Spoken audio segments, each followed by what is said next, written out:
جس کے لیے میں ہماری جمعے کی جو بائبل اسٹڈی ہے،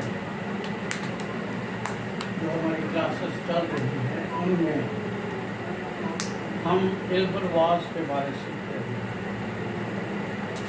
کہ علم الواز جو ہے وہ کیا آرٹ ہے، کیا فن ہے، کیونکہ آج کے جس کے دل میں جو آتا ہے کرتا پھرتا ہے، کہتا پھرتا ہے، جو کس کا کچھ شاعر ہے جو، لیکن یہ ایک آرٹ ہے، اس میں PhD کی جاتی ہے، اس کو پڑھا جاتا ہے، اس کو پڑھایا جاتا ہے، اور اس پر بے شمار کتابیں ہیں دنیا میں، اردو میں بھی ہیں، انگریزی میں بھی ہیں، اور ان کتابوں کے وسیلے لوگ کیسے بائبل اسٹڈی ہم لیڈ کر سکتے ہیں، کیسے کنونشن پر، کسی کروسیڈ پر، کسی جگہ ہم خدا کے کلام کو پرفضل وے میں پیش کر سکتے ہیں، اس کے بہت سارے طریقے بتائے گئے۔ لیکن یہ بات میں پھر آپ کو بتاؤں کہ یہ آرٹ ہے، یہ لوگوں کی لفظی جمع بندی نہیں ہے، یا کسی کو دیکھ کر نقل مار لینا اور کہنا کہ جی میں بہت بڑا مفسر ہو گیا ہوں، یہ بات بالکل غلط ہے۔ ہم اس علم الواز کے بارے پاک کلام میں سے سیکھ رہے ہیں کہ اگر یہ آرٹ ہے تو پھر اس آرٹ کو ہم کیسے خدا کے کلام کو لوگوں تک مؤثر وے میں پہنچانے کے لیے سیکھ سکتے ہیں۔ سائمہ جو کہ اب ریگولر ہے، یہ کل اپنے کسی بچے کی بیماری کی وجہ سے نہیں آئی، تو کل یہ جو 2 آیات ہیں یہ میں نے ہوم ورک کے طور پر پوری کلاس کو دی تھی، جس میں اپنا کا سلوک ہے، تاکہ وہ اپنے گھر سے جو طریقہ میں نے بتایا ہے، میں نے ان سب کو ان کو بھی یہی بتایا ہے کہ آپ جو کچھ بھی لکھیں گے میرے لیے بے مقصد ہے، جب تک آپ اس اصول کو فالو نہیں کریں گے جو اصول میں نے بتایا۔ اگر آپ اس اصول کو فالو نہیں کریں گے تو آپ علم الواز کے ایگزام میں کبھی پاس نہیں ہو سکتے۔ یہ میں نے سب کو بڑی گارنٹی سے بتایا ہے کہ یہ اپنے دل میں یاد رکھیں، ان اصولوں کو فالو کریں گے تو پھر آپ پاس ہوں گے، اگر نہیں کریں گے تو پھر آپ کتنے بھی بڑے بلی گرام بن جائیں اپنے آپ میں بننے میں کیا فرق پڑتا ہے، لیکن اگر اصول فالو نہیں کریں گے تو پاس نہیں ہوگی۔ چونکہ کل یہ آئی نہیں تھی، دوسروں کو میں نے ان 2 آیات کے بارے جو کچھ انہوں نے دیا لکھ کر لائے، وہ میرے پاس میری فائل میں پڑا ہے، اور میں اسے اپنے پاس رکھتا ہوں، پھر اسے دیکھتا ہوں کہ ان کا جو مینٹل ہورائزن ہے خدا کے کلام کے تعلق سے اسٹوڈنٹس کا، وہ کہاں تک پہنچا ہے اور کہاں تک نہیں۔ لیکن ابھی تو ابتدائے عشق ہے، ان کو تو پتہ ہی نہیں کہ علم الواز کیا ہوتا ہے، تقریر کا فن کیا ہوتا ہے، کیونکہ یہ ایک فن ہے، آرٹ ہے، تقریر کا فن ایک آرٹ ہے جس پر بے شمار کتابیں ہیں، اسکول ہیں، لوگ اس میں PhD اور اس سے بھی آگے پڑھتے ہیں، اور میں نے بہت ساری جگہوں پر علم الواز کو پڑھایا ہے، پھر پڑھا بھی ہے۔ اس لیے کل پھر میں نے ان کو جو کچھ بھی انہوں نے دیا تھا وہ پڑھا ہے میرے پاس، پھر میں نے ان کو بتایا اس زبور کے بارے۔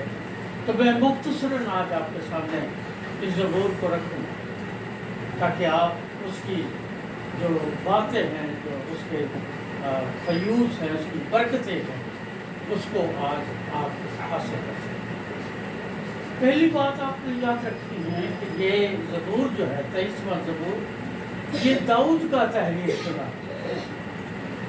اور داؤد بادشاہ جو تھا وہ بچپن سے بھیڑیں چرانے والا ایک بہت بڑا چرواہا تھا، بہت بڑا، جس کا اظہار وہ ساؤل بادشاہ کے سامنے کرتا ہے، اور اس کو کہتا ہے جب وہ اس فلسطی کے سامنے جاتا ہے اور کہتا ہے کہ بادشاہ یہ شیر یا ریچھ کے میں سے کسی ایک کے برابر نامختوم ہوگا، یہ میں اس کے سامنے جاؤں گا، یہ کون ہوتا ہے اسرائیل کی خدا کی یہ تصدیق کرے۔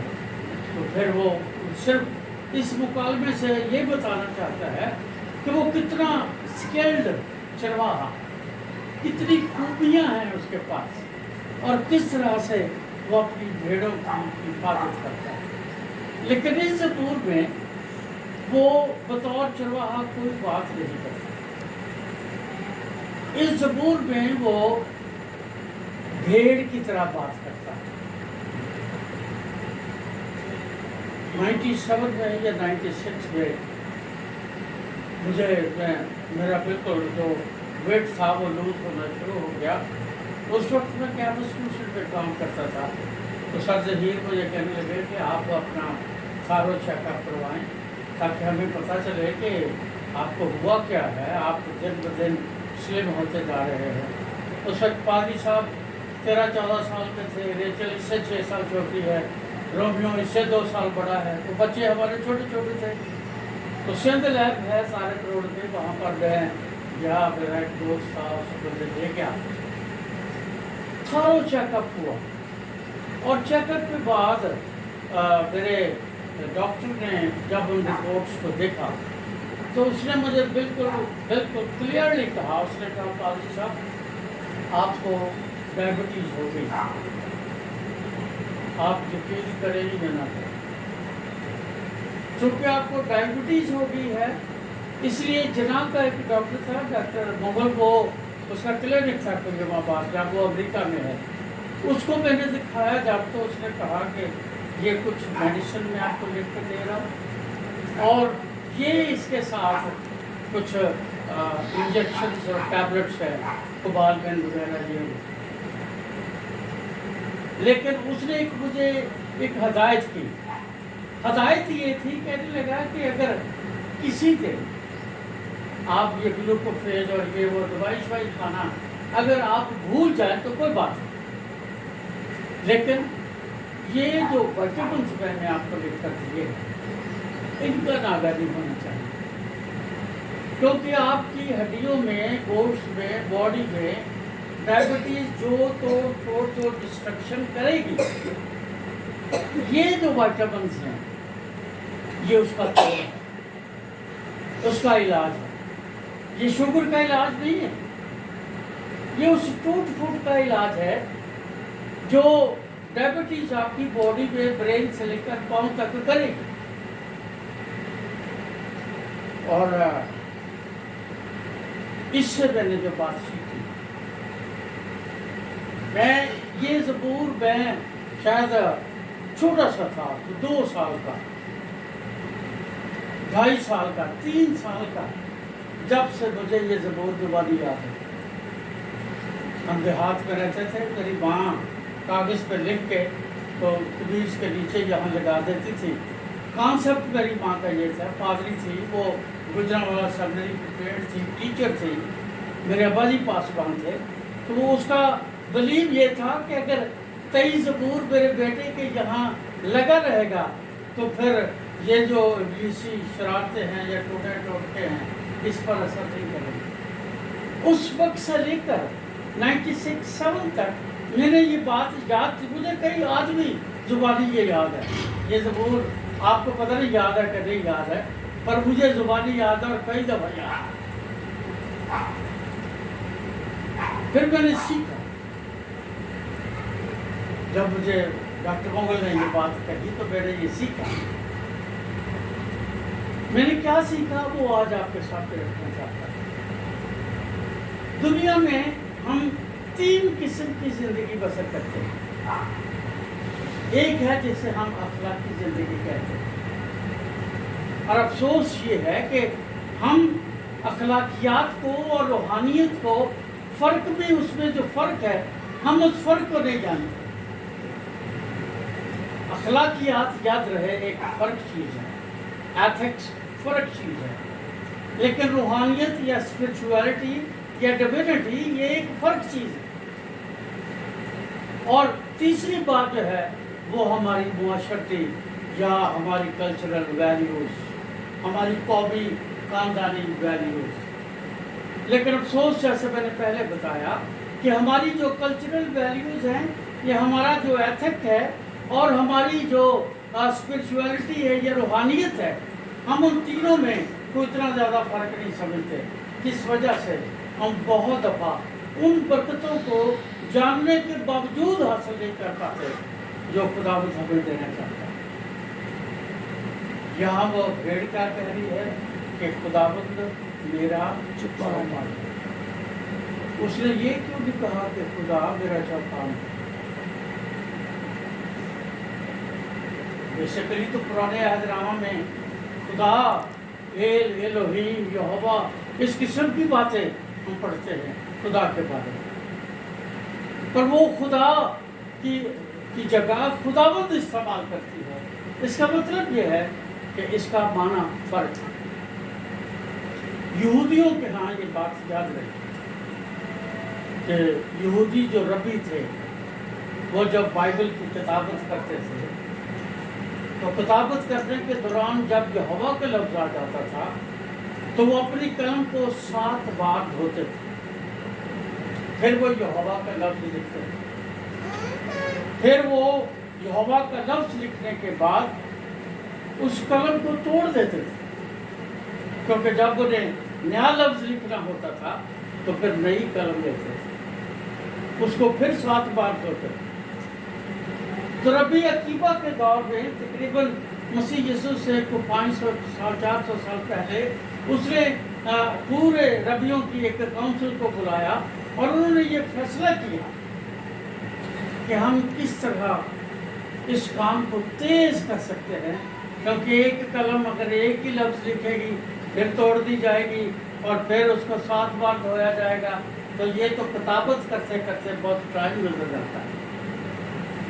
फिर नबियों ने एक फैसला किया, वो फैसला ये था कि हम यहोवा की जगह हम अदोनाई इस्तेमाल करें। यहोवा और अदोनाई में कोई फर्क नहीं। इब्रानी जुबान में यहोवा के भी वही माने हैं और अदोनाई के भी वही माने हैं, लेकिन जो फर्क है वो उनकी स्पिरिचुअलिटी में या डिविनिटी में, और वो क्या है? यह आपको पता है दुनिया में जितनी भी जुबानें हैं, हर जुबान में अल्फाज 2 तरह के होते हैं, एक मुरक्कब होता है और एक मुफरद होता है। ये ग्रामर है। अगर हम खुदा के आगे वंद लगा दें तो फिर वो खुदा वंद बन जाता है,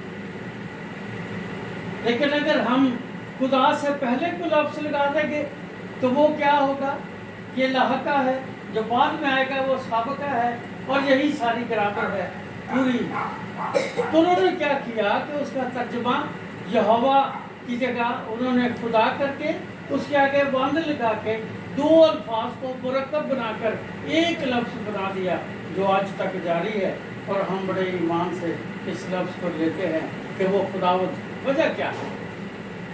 वो खुदा भी है, और खुदा जो है वो यहोवा की अलूहियत को बयान करता है। और जब वंद लग जाता है तो फिर उसका मतलब ये है कि पुराने ज़माने की जो ख़वातीन थी, जैसे सारा थी, खुदा परस्त औरतें थी, जिनके बारे में कलाम में लिखा है।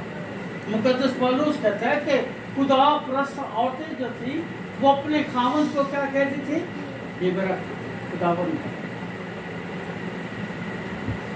ये एक रिश्ता है, खामन और बीवी का एक रिश्ता है जो मरने के बाद भी खत्म नहीं होता।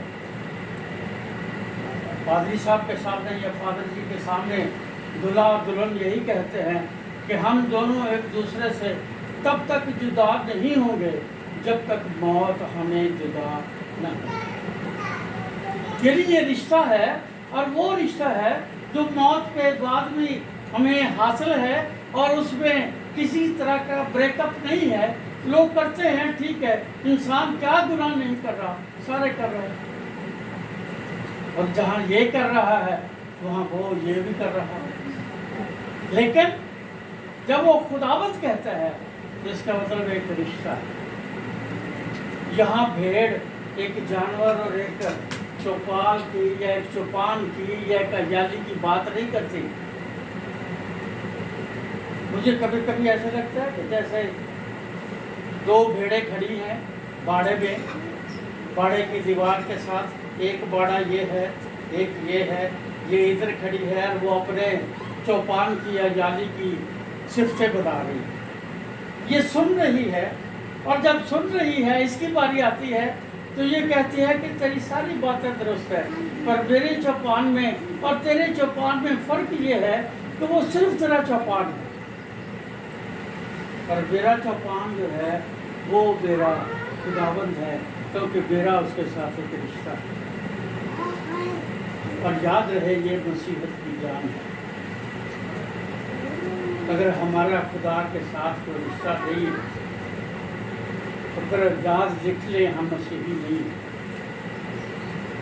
हम मसीही नहीं, क्योंकि लिखा है जितनों ने उसे यूहन्ना की इंजील पहला बाब 12वीं आयत, जितनों ने उसे कबूल किया उसने उन्हें, हर एक को नहीं।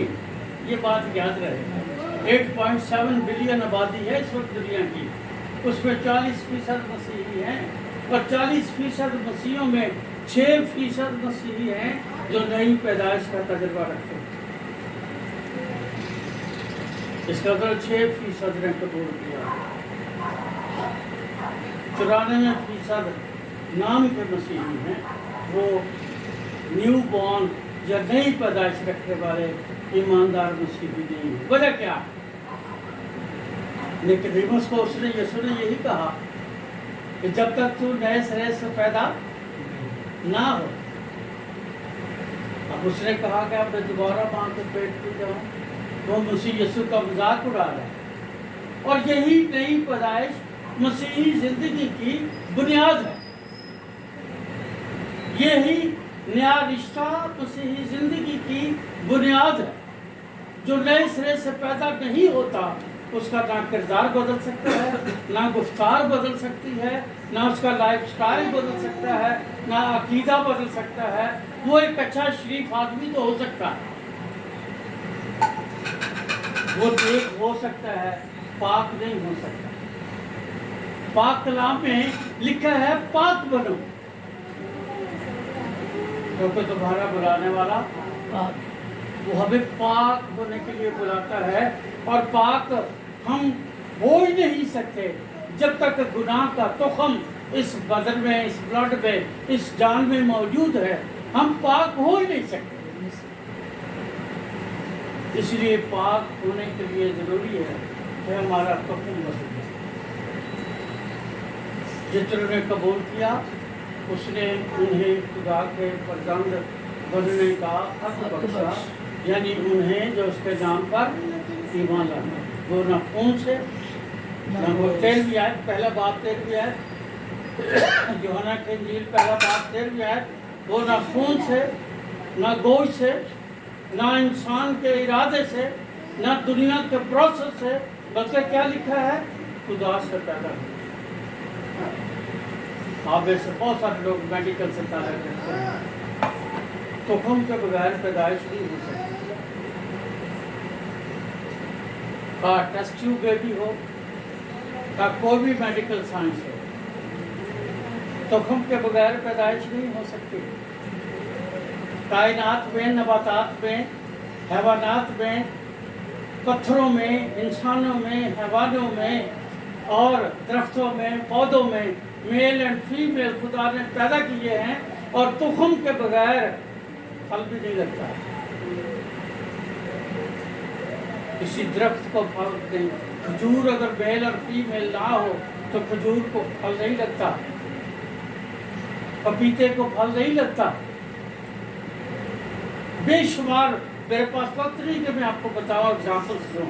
पत्थरों में अगर फीमेल मेल ना हो तो पत्थर आगे नहीं बढ़ते, हालांकि हम उन्हें पत्थर समझते हैं। तो हम के बगैर कोई चीज़ पैदा नहीं होती। और ईमानदार की ज़िंदगी में अगर तुख़्म मौजूद नहीं है वो कभी ईमानदार नहीं हो सकता, अच्छा आदमी हो सकता। सवाल ये है वो तुख़्म क्या है? पहला पत्रस पहला बाब उसकी 22, 23, 21, 22, 23 तीनों आयत पढ़ कर देखें। वहाँ लिखा है, मुकद्दस पतरस कहता है, और है भाइयों,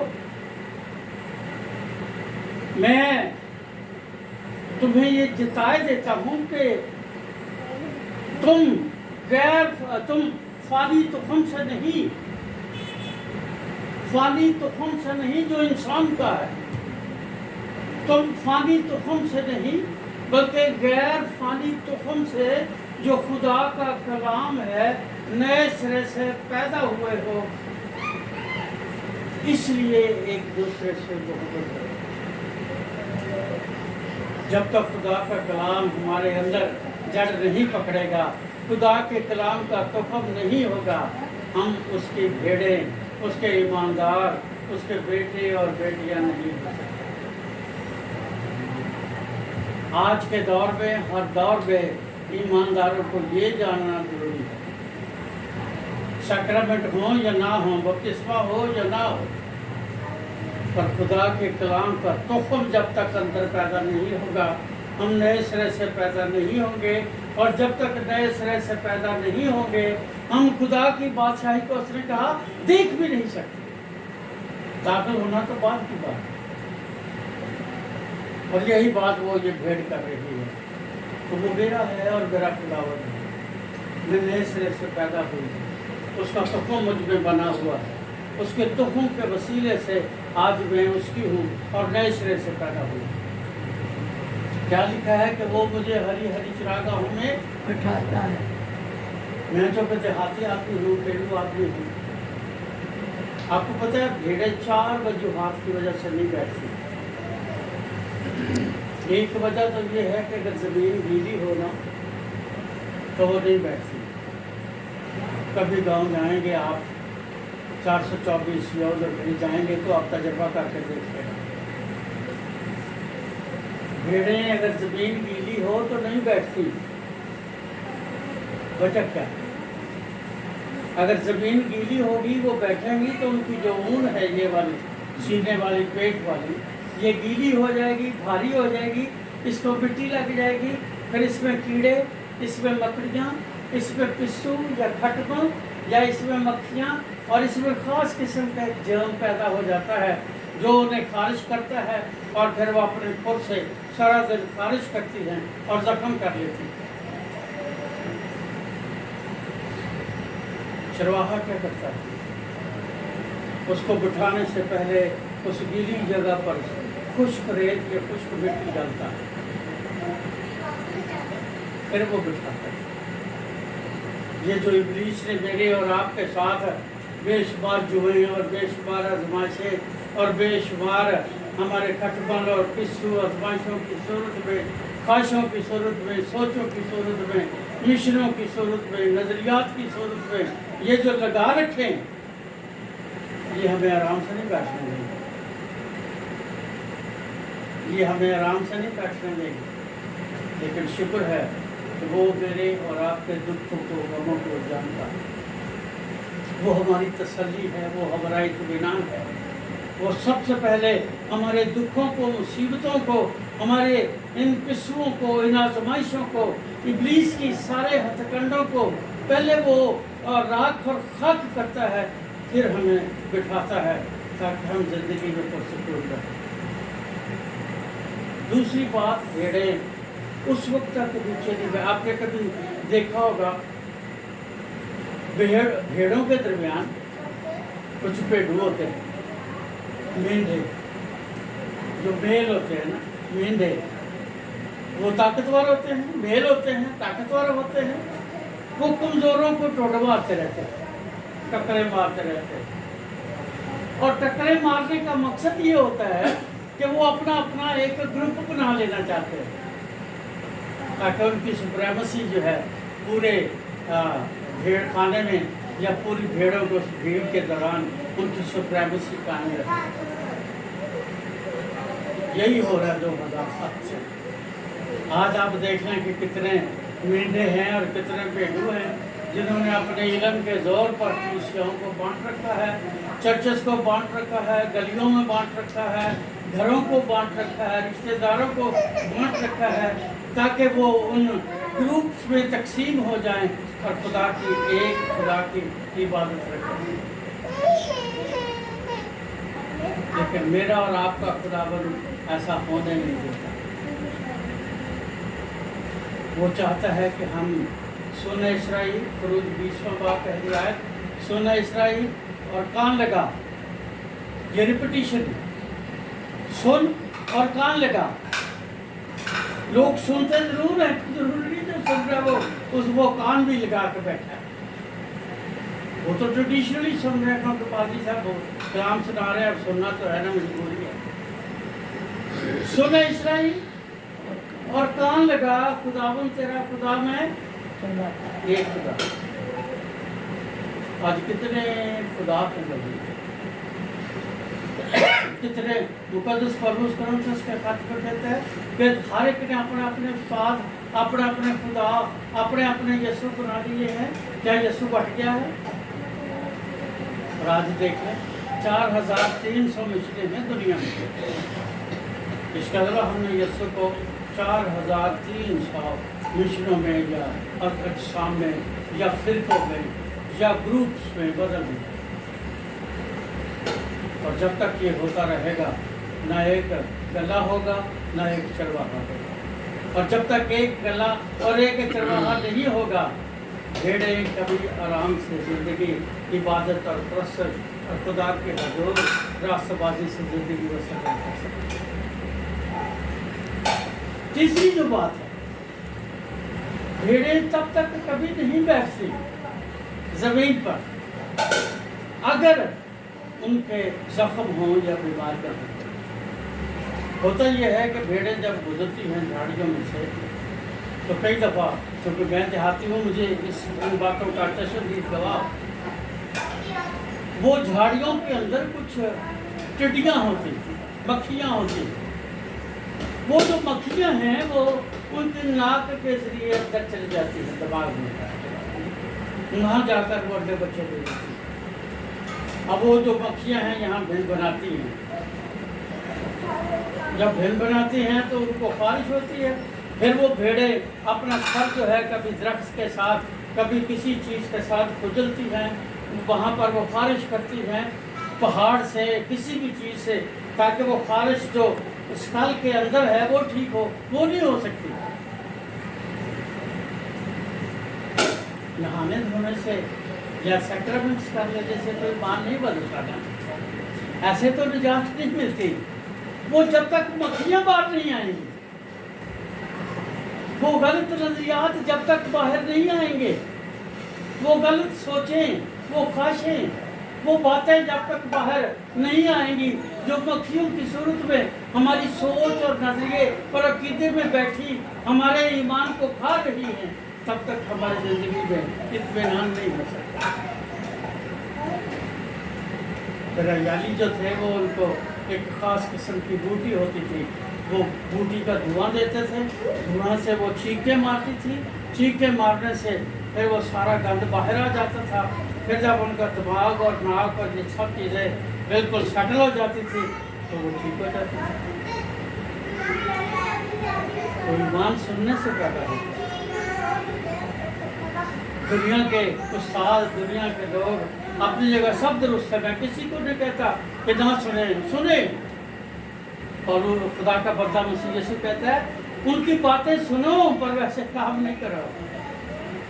उसने शागिर्दों से कहा ये गंदगी जब तक बाहर नहीं आएगी, लोगों ने अपने अपने खुदा, अपने अपने नज़रियात, अपने अपनी सोचें, वो जी शराब तो खुदा के खिलाफ में मसीह यीशु ने जी बया बनाई थी, वो शराब ही तो थी। इस तरह की बेशुमार बातें वक्त नहीं कि मैं डिटेल में चला जाऊँ, लेकिन वो गंदगी जब तक ईमान से, दिमाग से, सोच से, हमारे रवैये से बाहर नहीं आएगी, हमारा दिमाग पर सुकून नहीं होगा, हम उस सुकून को नहीं पा सकेंगे जो देने के लिए यीशु ने कहा मैं जाता हूँ और अपना इत्मीनान तुम्हें दिए जाएंगे। और आखिरी बात ये कि कई भेड़ें अच्छी होती हैं लेकिन शरारती होती हैं। खूबसूरत मोटी ताजी बिल्कुल कट पाट हसीन होती है लेकिन शरारती होती है। और आपने सुना होगा भेड़ चाल का मुहावरा, एक चलती है बाकी बगैर पूछे उसके पीछे चलती है। और वो भेड़ें जो ऐसी खराबी पैदा करती है, चरवाहा क्या करता है, जो मैंने आंखों से देखा है, ये जो गोडा शखना जो घुटना जो है यहाँ से उसको डिसलोकेट कर देता है, तोड़ देता है, जोड़ निकाल देता है, सारी भेड़ों को गिरकर बाहर निकालता है, उसको बाद में पकड़ता है, उसकी टांग पर पट्टी बांधता है, नई दूसरी पट्टी उतारता है, रोजा और जैतून का तेल और बलसान का रोगन ये लगाकर पट्टी बांधता है, फिर उसे अपने कंधे पर उठाकर चलता है। बाकी भेड़ें खुद भागती है, वो कंधे पर उठाकर फिरता है, बगल में दबाकर फिरता है। चरवाहे की मुशक्कत और मुसीबत बढ़ जाती है। और जब वो किसी वादी पे जाते हैं, वहाँ जाकर वो उस भेड़ को दरख्त के नीचे साए में बिठा देता है, क्योंकि चल नहीं सकती। वादी में बाकी जो भेड़ें हैं वो भाग दौड़ रही हैं, खा पी रही हैं, लेकिन वो चूंकि चल नहीं सकती वहाँ बैठी है। ये टूटा हुआ है, कहाँ से फिर वो जाता है अपने हाथ से घास तोड़ के लाता है, उसको खिलाता है। चश्मे से जो भेड़ें खुद पानी पीती हैं वो उनको अपने हाथ से पानी पिलाता है। उसकी रोटी, उसके पानी, उसके आराम का, उसकी धूप का, छाँव का, उसकी सारी तंदुरुस्ती का ख्याल चरवाहा खुद रखता है, वो खुद नहीं रखती। 2-3 महीने में ये घुटना ठीक हो जाता है, और 2-3 महीने ठीक होने के बाद वो भेड़ जो है वो अपनी चुदराहट पर, अपने जोर पर, इल्म पर, रुपए पैसे पर, अपने आप पर भरोसा करने की बजाय मालिक के हाथों की तरफ देखना सीख जाती है। मैं किसी जगह बात कर रहा था तो एक भैया ने मुझे कहा कि जी मैं तो जब भी देखती हूँ उस भेड़ को तो वो यीशु के कंधों पर है, तो मेरा बड़ा दिल करता है खुदा मुझे भी उठा ले। मैं कहा बिल्कुल उठाएगा, लेकिन पहले टांग तोड़ेगा। और आज भी ऐसे ही करता है। कैंपस ट्यूशन सुबह 2000 में फारिग हो गया। हमारा घर किराए का, ये 12-13 साल का, रेचल इससे छोटी, वो 5-6 साल की, 12 इससे के 2 साल बड़ा। घर किराएगा, मोटरसाइकिल, हमारी कोई आमदन नहीं, कोई सोर्स नहीं, इस घर में कोई है नहीं, हमारा कोई रिश्तेदार नहीं, कराची में हमें कोई जानता नहीं। अब मैं और मेरी बीवी 2 दिन सो नहीं सकते। क्या करेंगे? तो जब मुसीबतों की कसरत होती है ना, जब परेशानियों की कसरत होती है, ज़बूर 150 पे लिखा, जब परेशानियों की, मुसीबतों की, दुखों की कसरत होती है ना, तो फिर वो आप मौजूद होता है। वो पहला दिन था जब मेरी बीवी ने, उससे पहले मैं और मेरी बीवी हम रोज़ा रखते थे। मेरी बीवी ने रोज़ा रखना शुरू किया बाकायदगी से, इसने रोज़ा रखना शुरू किया, मेरे बड़े बेटे ने रोज़ा रखना शुरू किया। रेचल छोटी सी थी, 5-6 साल की। इन्होंने कई घंटे दुआ करना शुरू की। खुदावन से कहा, मेरी वाइफ की दुआ का मजमून ये था कि खुदावन इस मेरे हस्बैंड को वैसा बना दे जैसा ये पहले था। अगर ये वैसा तूने नहीं बनाना तो फिर इसे भी ले ले और हमें भी ले। तो जब तक जोड़ नहीं ना टूटते तब तक फिर लोगों की रास्तबाजी भी बाहर नहीं आती। मुसीबत पर फिर मैंने मुसीबत पे दुआ की और क्या लिखा है, खुदा ने मेरी दुखों के वेले तेरी हवा। तो ये ज़रूरी है, ये ज़रूरी है। वो हमें हिलाक नहीं करना चाहता, पर वो चाहता है कि हम शरारत से बाज आ जाए। वो चाहता है कि हम शरारत से भी बाज आ जाए और दूसरों को बुरी रास्ते, बुरी राहें दिखाने से भी बाज आ जाए। इसलिए ये भेड़ इस बात पर खबर करती है, खुदावंद मेरा, वो कहती मेरा चौथा दुनिया कभी मुझे मेरा जापान है, वो ओनर, पर्सनल ओनरशिप है। और यही रिश्ता है, यही मसीहियत है। दुनिया क्या कहती है ठीक है, और जब हम उसके फर्जंद हैं, बेटे हैं, बेटियां हैं, तो फिर हम वही करेंगे जो वो चाहता है। और जब हम ऐसा करेंगे तो फिर छठी आयत में क्या लिखा है, याद है किसी को? बल्कि जी, मैं उम्र भर खुदावंद के घर में सुनत करो। उम्र भर इत्मीनान से अगर ज़िंदगी बसर करनी है तो फिर खुदावंद के साथ अपना रिश्ता बहाल करना सीखें। उसकी पैदा करदा मुसीबतों पर बड़बड़ाने की बजाय उसके फजल पर भरोसा करना सीखें। अपने आप पर गौर करें। मुझे कल ही सवाल कर रहे थे जी, कितने लोग मर गए और इतना फ्लड और ये और वो और फलाना, ये किसने किया, शैतान ने या खुदा ने? मैंने कहा ना खुदा ने किया है ना शैतान ने किया है, जो बोया है वो काट रहे। कोई बात हो, अच्छा जी खुदा की मर्जी, अब खुदा की मर्जी ये है, खुदा तो किसी की हलाकत नहीं चाहता, ये तो खुदा की मर्जी नहीं थी। अब जो बोया वो तो काटेंगे ना। हमारे मसीह भी यही करते हैं, तो जी बस अच्छा खुदा की मर्जी, जी क्या करें फिर आप? खुदा की मर्जी ये नहीं है। उससे पूछें, वो आपको बताएगा कि उसकी मर्जी क्या है। लेकिन किसको बताएगा? जिस भेड़ का ये दावा है कि वो मेरा है और मैं उसकी।